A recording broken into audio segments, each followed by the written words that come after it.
Bonjour. Les virus et les bactéries pathogènes provoquent des maladies infectieuses redoutables. Durant cette capsule vidéo, on va répondre à la question suivante. Comment ces micro-organismes pathogènes, virus et bactéries, prolifèrent-ils à l'intérieur de notre organisme? Restez avec moi. Commençons tout d'abord par les bactéries pathogènes. Propriétés des bactéries pathogènes.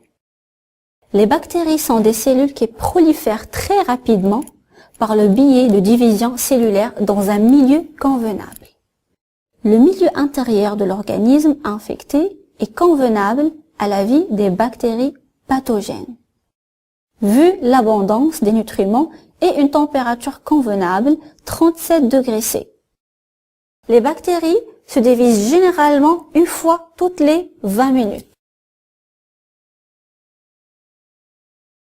Temps de division est de 20 minutes en moyenne.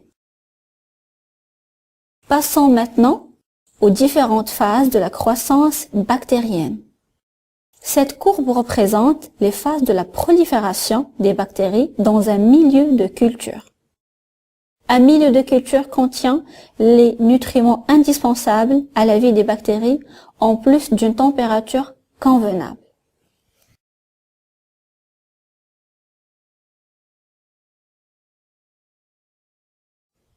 Alors, concernant les phases de croissance des bactéries, la première est la phase de latence. Elle correspond à l'adaptation de la bactérie à son milieu de culture. Deuxièmement, c'est la phase de croissance. C'est la phase où la bactérie se multiplie rapidement. Le nombre de naissances est supérieur au nombre de décès. Troisième phase, c'est la phase stationnaire. Il n'y a plus de naissances, le nombre de naissances est égal au nombre de décès.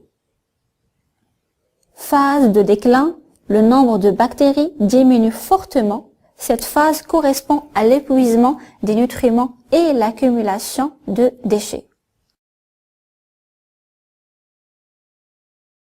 On passe maintenant au deuxième type de micro-organismes pathogènes. Ce sont les virus.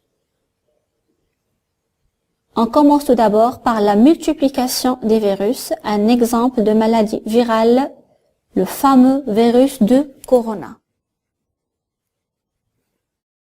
Les coronavirus qui doivent leur nom à la forme de couronne, quand les protéines qui les enrobent, font partie d'une vaste famille de virus. La particularité des virus est la suivante. Les virus sont des parasites intracellulaires. Ça veut dire, ce sont des micro-organismes qui vivent aux dépens d'un autre, l'hôte. Leur prolifération s'effectue à l'intérieur des cellules infectées. On passe maintenant au cycle de multiplication du virus, qui se déroule en 4 phases. La première, le virus adhère à la membrane de la cellule cible.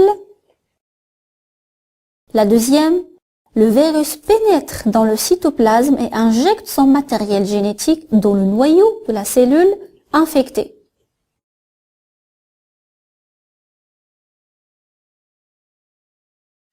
Troisièmement, le matériel génétique viral contrôle la multiplication du virus dans le cytoplasme cellulaire.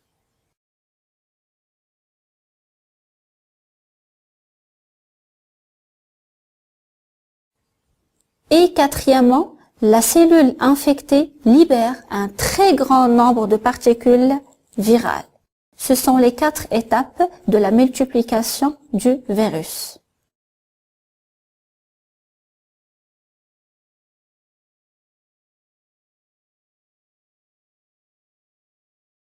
Le virus de Corona est une pandémie mondiale qui a ravagé tout le monde. Donc, pour lutter contre sa propagation, veuillez s'il vous plaît prendre les mesures préventives nécessaires. À très bientôt et merci.